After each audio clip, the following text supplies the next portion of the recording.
বিজ্ঞান আৰু প্ৰযুক্তিবিদ্যাৰ প্ৰসাৰতাই আমাৰ সৰগৰ মুকুতা সদৃশ পৃথিৱীখনক ধ্বংসৰ মুখলৈ ঠেলি নিছে।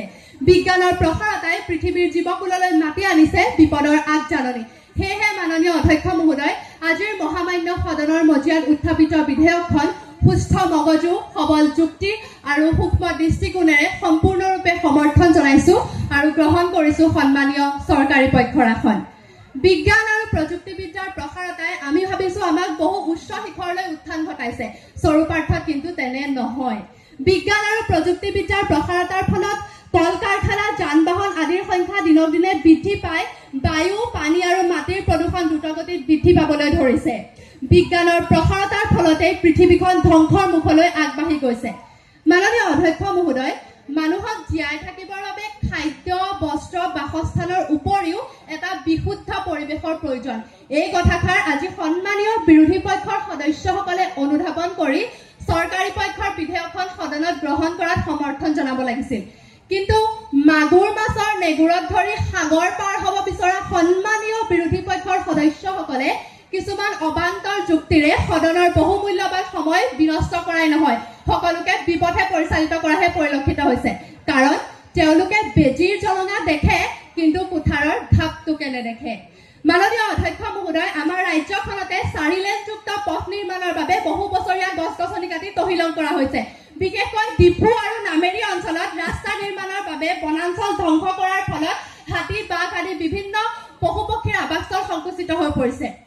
মাননীয় অধ্যক্ষ মহোদয়, মন কৰিবলগীয়া বিষয়টো হ'ল যে আমি বেছি দূৰলৈ নগৈ আমাৰ নিচেই কাষতে থকা নুমলীগড় তেল শোধনাগাৰ নিৰ্মাণৰ বেলিকা দেখিছো। এখন বৃহৎ বনাঞ্চল ধ্বংস কৰি নুমলীগড় তেল শোধনাগাৰ নিৰ্মাণ কৰা হৈছে। তেল শোধনাগাৰ নিৰ্মাণ কৰাৰ ফলত এই এলেকাটোত ৰাস্তা ঘাটকে আদি কৰি শোধনাগাৰ সম্প্ৰসাৰণ, বাসগৃহ, ব্যৱসায়িক প্ৰতিষ্ঠান আদি নিৰ্মাণৰ বাবে বহু বছৰীয়া গছ-গছনি, বনাঞ্চল ধ্বংস কৰা হৈছে, যাৰ ফলত এই এলেকাটোত হাতী মানুহৰ সংঘাত দিনক দিনে বৃদ্ধি পাই বহু লোকে প্ৰাণ হেৰুৱাবলগীয়া পৰিস্থিতিৰো উদ্ভৱ হৈছে। মাননীয় অধ্যক্ষ মহোদয়, বৰ্তমান আমাৰ ৰাজ্যখনৰ বিভিন্ন প্ৰান্তত বৈদ্যুতিক তাঁৰ সংযোগৰ বাবে বহু বছৰীয়া গছ-গছনি কাটি তহিলং কৰা হৈছে আৰু তাৰে এক জ্বলন্ত উদাহৰণ হৈছে এই ছবিখন। নুমলীগড় বাবা থানৰ সন্মুখত 39 নং ৰাষ্ট্ৰীয় ঘাইপথত বৈদ্যুতিক তাঁৰ সংযোগৰ বাবে এই বহু বছৰীয়া গছ-গছনিসমূহ কাটি তহিলং কৰা হৈছে। মাননীয় অধ্যক্ষ মহোদয়, বিজ্ঞান আৰু প্ৰযুক্তিবিদ্যাৰ ফলত, শিল্পায়ন আৰু নগৰায়নৰ ফলত বহু প্ৰজাতিৰ উদ্ভিদ জীৱকুল পৃথিৱীৰ পৰা বিলুপ্তিমুখী হৈছে। IUCNৰ ৰেড লিষ্ট অনুসৰি প্ৰায় 48,000ৰো অধিক জীৱকুল প্ৰাকৃতিক সংকটত পৰি পৃথিৱীৰ পৰা বিলুপ্ত হৈছে। মাননীয় অধ্যক্ষ মহোদয়, বিজ্ঞান আৰু প্ৰযুক্তিবিদ্যাৰ প্ৰসাৰতাই সৃষ্টি কৰা প্লাষ্টিক আৱৰ্জনাই বিশ্বত সৰ্ববৃহৎ হাৰত প্ৰদূষণৰ সৃষ্টি কৰিছে।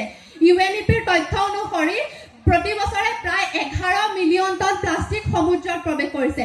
ইয়াৰ উপৰি মহাকাশত কৃত্ৰিম উপগ্ৰহৰ ধ্বংসাৱশেষৰ ফলত সৃষ্টি হোৱা আৱৰ্জনাই মহাকাশতো প্ৰদূষণৰ মাত্ৰা বৃদ্ধি কৰিছে। গতিকে মাননীয় অধ্যক্ষ মহোদয়, স্থলভাগ, জলভাগ আৰু মহাকাশ এই সকলোতে প্ৰদূষণেৰে আৱৰি ধৰিছে। মাননীয় অধ্যক্ষ মহোদয়, ইমানৰ পাছতো আজিৰ সদনত উত্থাপিত বিধেয়কখন বিৰোধিতা কৰি থকা সন্মানীয় বিৰোধী পক্ষৰ সদস্যসকলক উদ্দেশ্যি ক'বলৈ পালে ভাল পাম। সোণাৰীয়ে সোণ চিনে, বৰাই চিনে কচু, কথা চহকীয়ে কথা চিনে, হাঁহে চিনে কেঁচু। মাননীয় অধ্যক্ষ মহোদয়, বিজ্ঞান আৰু প্ৰযুক্তিবিদ্যাৰ প্ৰসাৰতাৰ ফলতে ভূগৰ্ভৰ অধিক লুণ্ঠন সৃষ্টি হ'ল। অজন গেছৰ স্তৰত সুৰুঙা ওলাল। উদ্যোগজনিত বৰষুণে কঢ়িয়াই আনিলে এচিড বৰষুণ।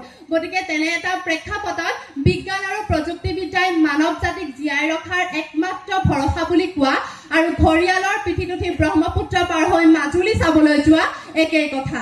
মাননীয় অধ্যক্ষ মহোদয়, সন্মানীয় বিৰোধী পক্ষৰ সদস্যসকলৰ যুক্তিসমূহ বিশ্লেষণ কৰি যদি আমি চাওঁ, তেতিয়াহ'লে এটা কথাই প্ৰমাণ হ'বগৈ যে পৃথিৱীত এটা সময়ত বিজ্ঞান আৰু প্ৰযুক্তিবিদ্যাৰ প্ৰসাৰতাই ইমানেই বেছি গ্ৰাস কৰিব, যাৰ ফলত এই পৃথিৱীখনত উদ্ভিদ জীৱকুলৰ পৰিৱৰ্তে কেৱল কল কাৰখানাবোৰহে থাকিবগৈ। এই পৃথিৱীখনত নাথাকিব উশাহ ল'বৰ বাবে এখন নিৰ্মল বায়ুৰ আকাশ।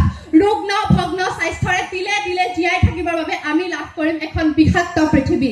সেয়েহে মাননীয় অধ্যক্ষ মহোদয়, পুনৰবাৰ সজোৰে উত্থাপিত বিধেয়কখন সমৰ্থন জনাই সুধাকণ্ঠ ডক্টৰ ভূপেন হাজৰিকাৰ ভাষাৰে কওঁ, তই বিশ্বৰ শৰীৰৰ পংগু অংগ হ'লে বিশ্বই জানো ভাল পাব। পৃথিৱী জননী সচেতন নহ'লে প্ৰাপ্য উঠি তাতে হেৰাব, প্ৰাপ্য উঠি তাতে হেৰাব। ধন্যবাদ মাননীয় অধ্যক্ষ মহোদয়, ধন্যবাদ মহামান্য সদন।